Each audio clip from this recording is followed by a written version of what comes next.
So, you were in 2023, you were a resident in the DiTrapano. Hmm. Am I saying that correctly? Yeah, Um, what's it like being residents there? How'd you get involved with them? it was it was pretty incredible. I think that was sort of the cohort that was a bridge from they had two residencies before the time I went, but they were almost like friends of Giancarlo DiTrapano or people that New York Tyrant had published. And then so my cohort was the first one where there wasn't really like applications yet, but we all had to be nominated by somebody close to at least the board of the DiTrapano Foundation. And so I felt really lucky um, getting not, like nominated at all. And we all went through an interview or two with people on the board. And I remember I got interviewed by Peter Wolfgang, who's a really fantastic artist. But he used to be an editor or something like that for FSG a long time ago when I think Lauren Stein was still there, but Giancarlo DiTrapano was like an intern or something at the time. Regardless, whatever, that's all background stuff. But it was so cool. Like Peter was like incredibly nice. Um, Found out a few weeks later that they were going to invite me. I found out on Ray and I's honeymoon that I officially got into to DiTrapano. Maybe she'll be mad that I tell this story, but she was like, she got like it was right before we were going out to a nice dinner, and she was like, she was feeling like envy. She was like mad. She was mad at me for a second. But it all worked out. Like she went the year after me. But I was great. We hung out with Jan's husband a lot, Giuseppe. He's fantastic. Catherine Folkerod, who's a really great writer, was kind of one of the uh, she was running a lot of the little trips and the reading that we had to do. But I mean, on top of it all, like I got along with Honor and Honor Levy and Zan's like like I got along with them so much.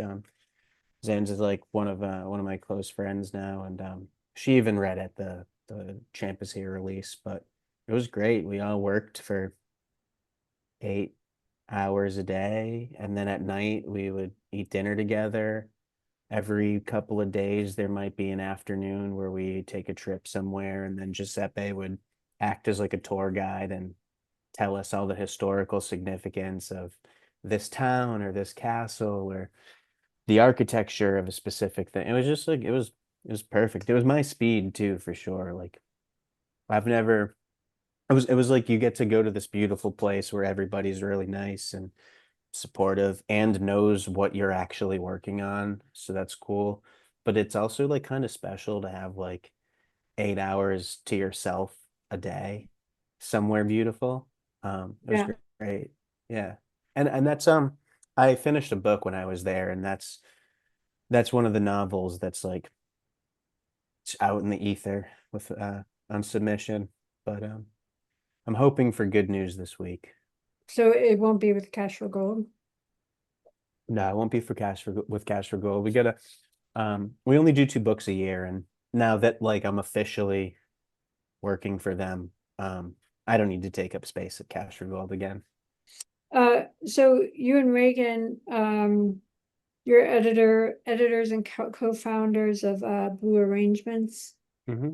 And are you guys still, which is well, how would you describe it? And are you guys still doing that?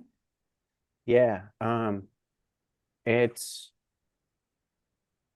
a project that we started off as wanting it to be like a residency. We started it in Tucson, and we just wanted an excuse to like bring our friends that didn't live close to us at all to Tucson. But things got a little like it just got difficult to do.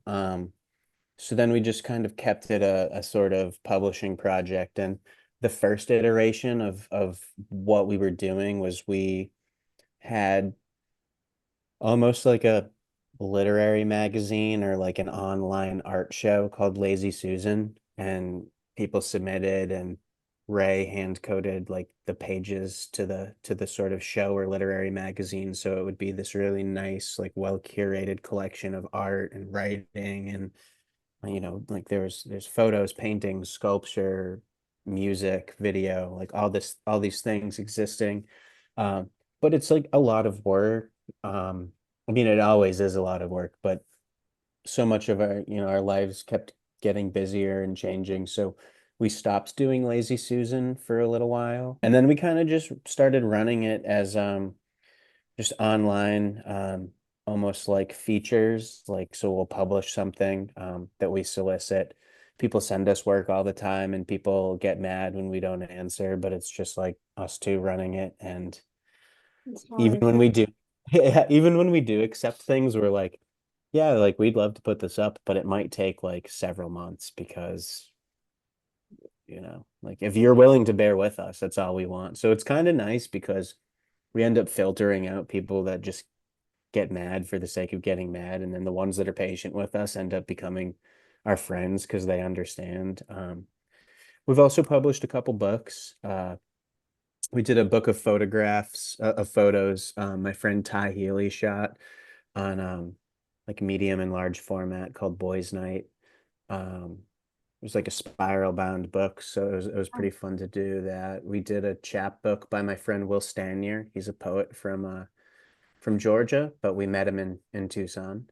And then you met Kayla in Boise, but Kayla Jean, we put out a little book of hers. There's Mhm. 3 short stories, and we are continuing to do blue arrangements. We're really slow on the online front, but we have a book of poems coming out sometime early next year by a poet named Dave Barrett. And I ended up sort of linking up with him because he's been published in Noon quite a bit. And I don't know what happened. We sort of, maybe he reached out to me, or maybe Diane had asked, I know somebody who wants to publish a book, and you know a little bit about like this, how we publish stuff at Cash for Gold and how we did stuff at Blue Arrangements. And then I was just like, hey, we'll put out one of your books. I really like his writing. So we're still doing it, and slow and steady. Because we don't really want to make it feel like a chore. We want to like You make don't the want to make art. it feel like what? We don't want like Blue Arrangements to feel like a chore. So Oh, it's kind of just like just keeping it at our own pace. Yeah, we're still doing it, but we're doing it slowly. tell me about the cover real fast. The cover was a photo that Reagan took in our first apartment in Virginia. The trophy is from one of my boxing matches that I won. Because I'm undefeated, like he said. And then the dice, the Salem belt buckle, my friend Will sent those to me. I dug up the lamb. I don't know where I found it. It was like, I don't even remember where, but it was just sticking out of some tree roots, and I found What is that. And this then thing? and that's a seashell. It's a conch shell. Oh, yeah. I just love the What's ocean, that? Bag of what? That's a bag of dice. Oh, okay. Oh, wow. Yeah, Oh, yeah, I can see it. Yeah, I can see that. yeah. Very cool. Thank you. Well, thank you, Nathan. And I hope I see you at another summer camp thing Yeah, then. Because that was very special. It was very cool. It was cool getting to meet you and hear you read. And I'm looking forward to your next book. yeah. Thank you so much. Thanks for having me. And it was great to meet you in Boise, and it's great to continuously get to talk to you. You're always sending Ray and I nice messages, and we appreciate it.